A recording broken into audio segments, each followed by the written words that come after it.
As more and more nations condemn remarks made by ex-BJP spokespersons on Prophet Muhammad, the government firefights to diffuse anger with countries with which it has strengthened economic ties in the recent times.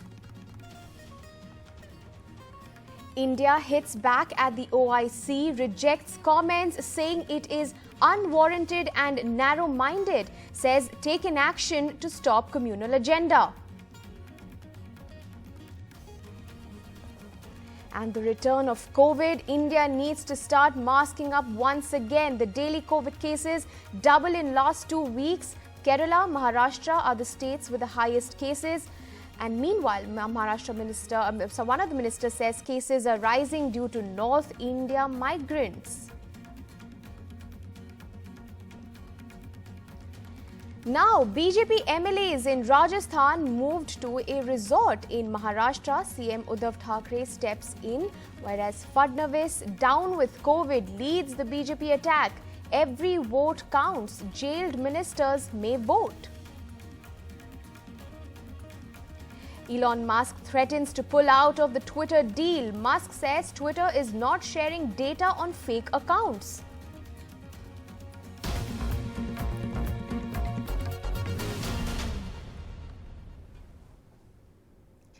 Welcome, you're watching NDTV 24/7. I'm Shanakshi Chakravarti. The top story: more nations condemn remarks on Prophet Muhammad as the center firefights. Prime Minister Narendra Modi in recent years has strengthened economic ties with the energy-rich nations, the top source for countries' fuel imports. The government fights to diffuse anger in various countries, and opposition attacks at home over comments on Prophet Muhammad by two ex-BJP spokespersons, and the top officials have tried to manage the diplomatic fallout as nations including Qatar, Saudi Arabia, Oman, the UAE, Iran, Jordan, Afghanistan, Bahrain and Indonesia have demanded an apology from the government for allowing the derogatory remarks. Now, the 13 countries that have condemned these remarks made by ex-BJP spokespersons. Now, a list of nations on your television screens: Qatar, the UAE, Iran, Kuwait, Saudi Arabia, Jordan, Bahrain, Oman, Indonesia, Pakistan, Afghanistan and Libya. Meanwhile, India's strong retort to the OIC categorically rejects the unwarranted, narrow-minded remarks. It says the government of India accords highest respect to all religions. The comments denigrating the Prophet made by individuals, they do not in any manner reflect views of the government. Strong action already taken against these individuals. The OIC's comments, motivated, misleading and mischievous, exposes divisive agenda at the behest of vested interest. Stop pursuing communal approach, respect all faiths. That's what India has said while rejecting the OIC's comments. Meanwhile, it is important to understand why the Gulf matters so much to India. Over 6.5 million Indians live and work in Gulf countries. Qatar is one of the largest suppliers of gas to India. Close to 40% of India's gas supplies come from Qatar. India has strong trade relations with many Gulf countries. Between 2021, you can see India's trade with the GCC countries was over $87 billion. Saudi Arabia, Bahrain, Qatar, Oman, Kuwait and the UAE make up for this group of countries, the GCC. Now in 2020 and 2021, India GCC trade grew by nearly 27% from the previous year. COVID in India, mask up is what most experts seem to suggest as COVID cases are on the rise. The daily new COVID cases are really double in the last 2 weeks. The weekly average of COVID cases is up by 39% in 4 weeks. A 7-day average will tell you that the daily COVID deaths is now at 13. Now, new COVID cases, if you see the top states, among them are Kerala, which has reported over 1,500 COVID cases. Maharashtra reporting over 1,400 COVID cases. Delhi is seeing over 300 COVID cases, whereas Karnataka over 300 and Haryana over 100 cases. Maharashtra records for the highest cases since the 19th of February. Mumbai, the maximum city, is seeing daily new cases at a 4-month high. Mumbai's June tally is double of total cases in March. What are the experts saying? The experts are saying mild symptoms, no new variants found. So what we are seeing at the moment is mild symptoms but no new variants. Experts are also saying too soon to call it a fourth wave. They are also suggesting that masking up needs to be made a mandatory habit once again. The beds are ready. All the machines and equipment are being refitted under official supervision. So far, 26,000 COVID patients have been treated. Mumbai's largest COVID jumbo center with more than 2,500 COVID beds is being geared for a new battle against the coronavirus. सारे ICUs, dialysis, ventilators, machines, consumable सारे जगह पे अभी आ चुके हैं। पिछले 3-4 दिनों में टेस्टिंग की भी मात्रा बढ़ रही है और पॉजिटिविटी रेट जो बीकेसी में हम टेस्ट कर रहे हैं वो 10% के आसपास डेली दिखाई दे रहा है, जो पहले 2 से 3% था। There's been a 90% jump in COVID cases in Mumbai within the last 6 days. There's been a 228% increase in COVID cases reported in May as compared to April. In the entire month of April, 1,795 COVID cases were registered. In June, there's been an 84% increase in the first 6 days, as 3,318 cases have been seen. 50% of the cases in the month of May have been reported in just 6 days in June. Positivity rate has reached 11% in Mumbai. Maharashtra Minister Nitin Raut has blamed the spike on migrants coming from Delhi. देखिए, जो नागपुर शहर में जो corona बढ़ रहा है उसका main reason जो है वो दिल्ली से आने वाले जितने प्रवासी है वो प्रवासियों के वजह से यहाँ पर फर्क पड़ रहा है। जो केसेस आज 35 केसेस हमने जो ट्रेस किए हैं उसमें मैक्सिमम दिल्ली से आने वाली केसेस हमको मिली है, इसलिए मुझे ऐसा लग रहा कि एयरपोर्ट पर ही हम उनका ट्रेसिंग करें। According to the BMC, there's been a 50% jump in COVID patients admitted to the hospital in Mumbai in the last 6 days. 6 हफ्ते पहले तक कोई एडमिशन नहीं होते थे। पिछले महीने कुछ एडमिशन शुरू हुए हैं लेकिन अब हमारे पास करीब 9 पेशेंट एडमिटेड हैं। 3 से 4 पेशेंट आते हैं, उसमें से और लगभग 90% पेशेंट को हमें एडमिट करना पड़ रहा है क्योंकि उनको सिम्टम्स है, सर्दी, खांसी, हाई ग्रेड फीवर, ये सब सिम्टम्स की वजह से उनको एडमिट करना पड़ा है। Mumbai had just started to look normal, but now with increasing cases, restrictions loom. The state government has also sent out a warning to the citizens. With Pooja Bharadwaj in Mumbai, Bureau Report, NDTV. Shifting focus to the race to the Rajya Sabha this week in Maharashtra. Now, MLAs are being moved to resorts as a last resort, but MLAs are also down with COVID and those in jail. Now, former Chief Minister Devendra Fadnavis is down with COVID, likely to recover before voting on Friday. NCP MLAs Anil Deshmukh and Nawab Malik in jail. Both will need special permission to vote. My colleague Sohith has been reporting all these details from the ground for us. Take a look at this ground report. Right now, I am outside Varsha Bungalow. On my left, this wall that you see behind this is the Varsha Bungalow, and behind me what you see is a bus which has MLAs of Shiv Sena as well as few independent MLAs as well. Now remember that on Monday, Shiv Sena President as well as the Chief Minister of Maharashtra, Uddhav Thackeray, had a meeting with several of his MLAs in Mumbai in his residence itself, after which the MLAs are now being taken via this bus. So the resort politics seems to be beginning once again in Maharashtra. The leaders have started to board the buses, as you could see over here, and they will be taken as per our sources to a hotel or a resort in Malad in Mumbai. Now, this is the hotel retreat where they were taken in 2019 during the formation of the Mahavikas Aghadi government as well. Now, these similar scenes we were able to see in 2019 when the government was being formed. Shiv Sena, Congress and NCP took their MLAs to separate hotels and they kept them over there.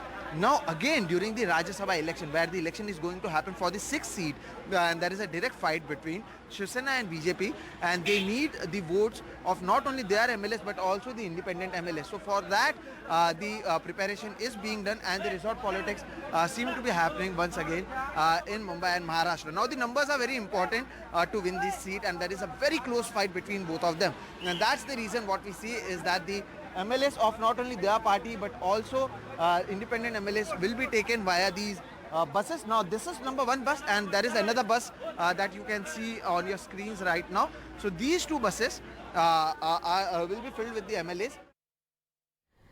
Resort politics back in the news, but now BJP MLAs in Rajasthan also being moved to resort. In Maharashtra, we saw CM Uddhav Thackeray, who has had to step in. Fadnavis, who is down with COVID, leads the BJP attack. Every vote counts. Take a look at this report. BJP MLAs in Rajasthan now headed for a resort on the outskirts of Jaipur, where they will stay till voting day. After the Congress moved its MLAs to Udaipur, it's now the BJP's turn. अगर बाड़ाबंदी कही जाती है तो जयपुर में क्यों करते हैं? बाड़ाबंदी तो उदयपुर में करनी पड़ी 400 किलोमीटर दूर, 2 तारीख को करनी पड़ी, उसको जो सरकार चला रहा है और जिनको 100% कॉन्फिडेंस है कि हमारे पास बहुमत है, तो फिर वह उदयपुर भागने की जरूरत क्या है? 4 Rajya Sabha seats go to the polls on the 10th of June. Media baron Subhash Chandra's entry has created a contest on 1 seat. After voting 2 candidates in, the Congress will need another 15 votes to get the third, Pramod Tiwari, elected. For the BJP, after it votes for Ghanshyam Tiwari, its official candidate, they need another 11 votes to back Subhash Chandra. Both parties now have their MLAs safely tucked away in resorts. But is it actually locked, stocked and barrel? Well, not quite, because the way an MLA votes on the voting day will be crucial. One little vote, one little dot out of place, and it can cause severe damage to the party's prospects.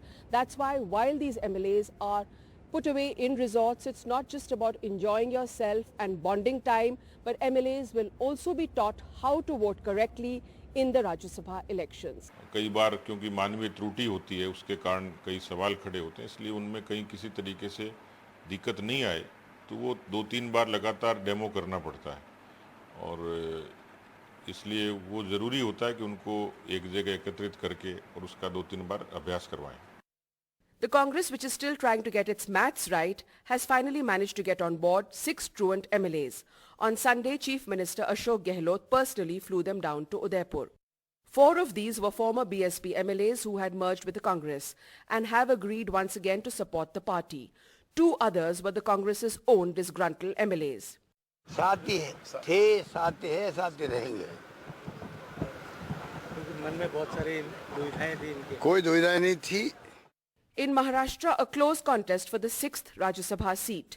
Chief Minister Uddhav Thackeray reaching out to independent MLAs who will move to a resort right after their meeting with the CM. In Maharashtra, both the Shiv Sena and the BJP need the support of independents. 41 votes are required to elect a candidate. The Shiv Sena, with the support of the Congress and the NCP, has only 27 votes left. So it needs an extra 14 votes to make the 6th candidate win. The BJP, after voting in 2 of its candidates, is left with 29 votes. So it needs another 12 votes to make the 6th candidate win. The numbers game for this Rajya Sabha election is headed towards a photo finish. And the other challenge before both these parties are COVID and the fact that 2 legislators from NCP, be it Nawab Malik and Anil Deshmukh, are in jail on ED cases. And Devendra Fadnavis from the BJP is down with COVID. Clearly, both the parties will try and see that they are allowed to come and vote. With Harsha Kumari Singh in Jaipur and in Mumbai with camera person Rajendra Dayalkar, Sohit Mishra, NDTV. With that, we will slip into a short break, but on the other side, it's 100 days of the war in Ukraine. Is there no end in sight?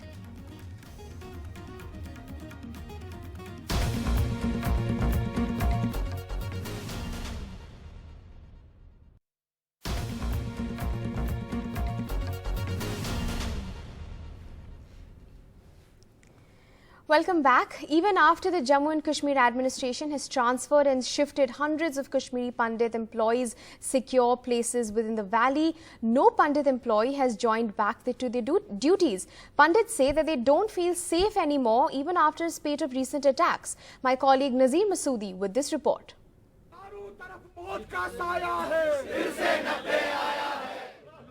Kashmiri Pandits on protest inside a transit camp at Vesu in Anantnag district.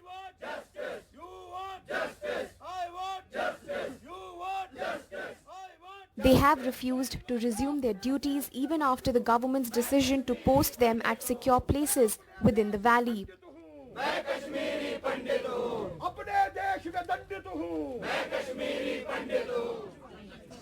Pandits say that they don't feel safe anywhere in the valley after the recent spate of attacks. देखिए ये सारा आई wash है जी, यहाँ पे कोई भी जगह ऐसी नहीं है जो सेफ है जी, ठीक है। गवर्नमेंट खुद भी एश्योर नहीं है, हमें बाहर नहीं निकलने दे रही यहाँ पे। हम अगर बाहर प्रोटेस्ट करने निकलेंगे हमें बोलते हैं यहाँ पे आपको कोई ग्रेनेड लगाएगा, कोई गोली मारेगा। Kashmiri Pandits are not attending their duties for last 25 days after killing of Rahul Bhatt inside a magistrate's office in Badga. Government is saying these employees have now been transferred and shifted, posted in safe zones. But Kashmiri Pandits are not impressed. They are saying perhaps no place is safe. Most of over 4,000 Pandit employees who had returned to the valley over the last 12 years have left and shifted to Jammu because of fear. Those who are still staying in camps say they can't move out of the camps and ask if the government can give them assurance that there will be no more attacks on them. Sir मेरे residential जगह से लेके office की जगह तक वहाँ की जिम्मेवारी कौन लेता है? सर क्या मैं यहाँ पे एक ऐसा एलिमेंट हूँ जो खाली घर से निकल के ऑफिस जाएगा? सर मेरी कोई सोशल लाइफ नहीं है। हमें तो बिल्कुल सिक्योरिटी नहीं लगती। हम अपने बच्चों को कहाँ रखें? हम कहाँ जाएंगे? स्कूल में जाएंगे तो वहाँ क्या हमारे पास मतलब क्या गारंटी कि वहाँ पे नहीं आएंगे? In Jammu, government employees from the scheduled caste community who have fled from the valley after the killing of Rajni Bala, a school teacher, on Tuesday, are also protesting, demanding their transfer from the valley. Jammu and Kashmir's Lieutenant Governor Manoj Sinha, who has been criticized for the failure to prevent targeted attacks and increased graph of militancy, says that the current situation shows that militancy is on its last leg. मुझे लगता है कि कश्मीर के लोग समझ भी रहे हैं और कई लोगों ने खुलेआम इन चीज़ों की निंदा की है, धर्मगुरुओं ने भी इसकी निंदा की है। मैं एक बात बार बार कहता हूँ कि जब दिया बुझने को होता है तो लौ उसकी तेज हो जाती है। तो ये अंतिम सांसें ले रहा है, ये कोशिश कर रहे हैं कि फिर वही दिन आवे। मैं समझता हूँ कि प्रशासन और सिक्योरिटी फोर्सेस पूरी क्षमता से अपनी तैयारी कर रहे हैं। Regardless of government claims, the challenge for the Jammu and Kashmir administration is how to restore confidence in its own employees so that they can go back to their duties without fear of being targeted. With Nazir Masoodi, NDTV Bureau Report. More than 100 days have passed since Russia invaded Ukraine, and even now there are no signs that the war is coming to an end. The impact on global food security and oil prices will remain unless both sides come to the table. So where is the fighting happening now, and is Russia making progress, unlike their failed offensive to capture the Ukrainian capital, Kiev? Vishnu with all the details. More than 100 days have passed since Russia invaded Ukraine. Even now, no signs that the war is coming to an end. The impact on global food security and oil prices will remain unless both sides come to the table. So where is the fighting now happening? And is Russia making progress, unlike their failed offensive to capture the Ukrainian capital, Kiev? Well, the fighting in Ukraine remains focused now on the east and on the south of the country. The areas that you see, which are marked in yellow, are areas where the Russians have made advances. You'll see that in a moment. And the areas first that you see in red over there are areas that they've illegally controlled before the 24th of February when they actually invaded. So yellow are the areas where they've gone in, red the areas which they'd previously occupied. But let's focus more closely on the east of this country, to frontline towns which bear the brunt of the Russian advance. These are the towns which we marked over there: Liman, Rubizhne, Severodonetsk, Shikivke and Popasna. Many of these towns have already been overrun by the Russians, which means that essentially they have been destroyed. But in the last 48 hours, Ukrainian forces have launched a major counter-offensive in the city of Severodonetsk that we've circled over there, regaining 20 to 30% of the territory that they've lost. Well, these are the areas where there has been intense fighting in the last 24 hours. Again, we've circled the 3 areas over there. But from the east, let's now turn our attention to the south of Ukraine. And let's take a look at what's happening over there.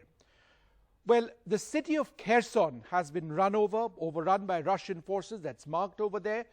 But throughout this axis, the Ukrainians have been fighting back. The areas which you will now see, areas which will be marked in blue, are areas where the Ukrainians have launched their counter-offensives. I'd like to mention, and this is interesting, the day they started their counter-offensive in this area, I was there in the Mykolaiv area and actually heard the shelling on the day that this started, and this continues, an area where the Ukrainians are doing well. The areas which you will see circled, in fact, right there, are areas where, again, in the last 24 hours, there's been very heavy firing taking place. Now, one of the biggest problems for the international community is the Russian naval blockade of the Black Sea. And this links back to what we've been talking about, the global crisis in terms of food grain. With this blockade, wheat and grain cannot be exported out from the key ports of Odessa and Mykolaiv that you see marked over here. This has a direct bearing on food security around the world. And finally, if it seems confusing, let's take a look to the changes on the ground over the last 1 month. Have they been really massive? Let's have that up full screen.